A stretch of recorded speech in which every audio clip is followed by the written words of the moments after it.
ये डाटा तो मिल जा रहा है लगा कहीं थोड़ा यहाँ गर्मी लग रही है। Yes sir. तो ये बात वाला रूफ भी ले लो, लेकिन उस रूफ की बिल्डिंग और इस रूफ की बिल्डिंग थोड़ा अलग है, मतलब हाइट वाइट डिफरेंस है। तो अभी अपन लोग उधर वाली बिल्डिंग में नहीं जा सकते। तो ये जितने पैनल्स लगे हैं, एक पैनल का कितना वोल्टेज हुआ? 315 वोल्ट, ठीक है। 9.29 मैक्सिमम करंट है, 9.5 मैक्सिमम 9.9 एक की, ठीक है। मैक्सिमम वोल्टेज कितना ओपन सर्किट 45 पॉइंट समथिंग, ठीक है। तो ये सब चीज़ें, इसका परम्यूटेशन कॉम्बिनेशन जमाया गया सीरीज पैरेलल में कनेक्ट करके, ताकि हमको 3 फेज इन्वर्टर के थ्रू हमको 3 फेज सप्लाई मिल जाए। तो यहाँ से सिंगल जो आपका वायर जा रहा था, एक पॉजिटिव एक नेगेटिव डीसी, वह डीसी वोल्टेज इनपुट में गया और आउटपुट कितना मिला अपने को? AC voltage. एसी मतलब अल्टरनेटिंग करंट मिली। उसको अपन ने कहाँ किया? बाय डायरेक्शनल मीटर में गया। बाय डायरेक्शनल मीटर के थ्रू हमारे यहाँ आया, प्लस एनडीपीएल गया, ठीक है। अब क्या होता है कि अगर यहाँ का प्रोडक्शन ज़्यादा है, जितना हमको चाहिए उससे ज़्यादा, तो वो बिजली कहाँ जा रही है? एनडीपीएल की डिस्ट्रीब्यूशन लाइन में, जो कहीं और यूज हो जा रही है, ठीक है। तो उस समय हम क्या, we have become now producer of producer. ये इलेक्ट्रिसिटी एक्ट 2003 आया था। इलेक्ट्रिसिटी एक्ट 2003 में क्या किया? सबसे पहले मोनोपोली थी कि डिस्ट्रीब्यूशन सिस्टम भी वही, डिस्कॉम, ट्रांसकॉम और जेनकॉम, मतलब जनरेटिंग कंपनी भी वही है, ट्रांसमिशन भी वही कर रहा है, डिस्ट्रीब्यूशन भी वही कर रहा है। तो पूरी मोनोपोली थी उनकी, जितना पैसा बढ़ाना चाहे बढ़ा दें, सब कर दें, हैं। या अगर किसी स्टेट से उनको नहीं मिल पा रहा रेवेन्यू, बिल नहीं मिल पा रहा, तो रोक दो उनकी बिजली। तो फिर इन्होंने क्या किया कि यार ये तो गलत चीज़ है। तो इन्होंने क्या किया, 3 अलग अलग विभाग में इनको विभाजित कर दिया, और तीनों में प्राइवेट प्लेयर्स को भी बोल दिया तुम भी आ सकते हो। जैसे रिलायंस पावर हुआ, पहले क्या था, डेसू था केवल गवर्नमेंट वाला, ठीक है।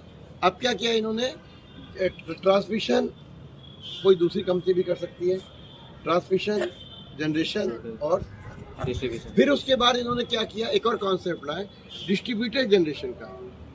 जैसे अमूल दूध है, अमूल दूध सही मायने में कहाँ होना चाहिए था? गुजरात में, लेकिन यहाँ पे अपने को मिलता है। तो यहाँ पे गुजरात से थोड़ी आकर के दूध यहाँ मिलता है, यहाँ पे लोकल वो कलेक्ट करके लोकल उन्होंने एक फिलिंग स्टेशन बना लिया और उससे डिस्ट्रीब्यूट होता है, नाम रहता है अमूल का।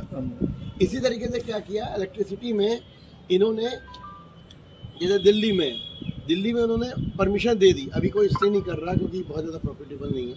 धीरे धीरे करके नॉन कन्वेंशनल एनर्जी सोर्सेज जैसे जैसे डेवलप होते जाएंगे, वैसे वैसे ये कॉन्सेप्ट और अच्छा होता जाएगा, ठीक है। अभी क्या हो रहा है इन्होंने कि हम लोग सही मायने में क्या है, we are user as well as we are producer of electricity. If our demand is less than what we are producing, we are selling it to the distribution. Okay, ये मेन कॉन्सेप्ट है इसका, clear? Yes sir. और यदि जितनी हमको बिजली चाहिए, अगर उतनी ही बिजली का बिल आपको आ रहा है, इसका मतलब क्या हुआ कि हमारा ये काम नहीं कर रहा। तो इसके लिए यहाँ से एक सॉफ्टवेयर है, उस सॉफ्टवेयर में कंप्यूटर के द्वारा भी हम देख सकते हैं कि जो 2 इन्वर्टर लगे हैं कितना काम कर रहे हैं, उस समय कितना वोल्टेज है, कितना करंट है, कितनी शॉर्ट सर्किट करंट है। ये जो डाटा इसमें आ रहा है, ये पूरा डाटा आपका कंप्यूटर में वेव फॉर्म के अनुसार आ जाएगा। जैसे इस समय है सन नहीं है, लेकिन चूंकि अपनी ये धुली हुई है, इसलिए अभी भी थोड़ा सा बिजली प्रोड्यूस हो रही है, clear? Because catchment area is vast. समझ में आया? सही मायने में आपको क्या लगता है, जैसे हमने अपने कमरे में बनवाया हुआ है विंड और इसका सोलर का एक मॉड्यूल बनवाया है, बड़ा वाला रखा हुआ है ना मेरे टेबल के बाजू में। उसमें इवन अगर हम सोडियम एप्पल लैम्प भी लगा देना तो भी बल्ब जलने लगता है, इतनी बिजली प्रोड्यूस हो जाती है, ठीक है ना। तो इस समय भी बिजली प्रोड्यूस हो रही है, although there is no sunlight. Sunlight नहीं है लेकिन तब भी बिजली, हाँ ये जरूर है कि प्रोडक्शन उसका थोड़ा सा कम हो जाएगा, ठीक है ना। तो ऑल टुगेदर एवरेज आपका ठीक आ जाता है सब। और ये हम कितना 32 डिग्री पे लगाते हैं एंगल पे, यहाँ दिल्ली में। ये हर एक जगह अलग अलग एंगल्स आते हैं। ये एंगल एक्चुअली सोलर ट्रैकर तो कोई इस्तेमाल नहीं करता, वो बहुत महंगा पड़ता है। ये क्या करते हैं हम कि इतने डिग्री पे मैक्सिमम समय जो सन रेज हैं वो हमारे सोलर पैनल पे पड़ती हैं।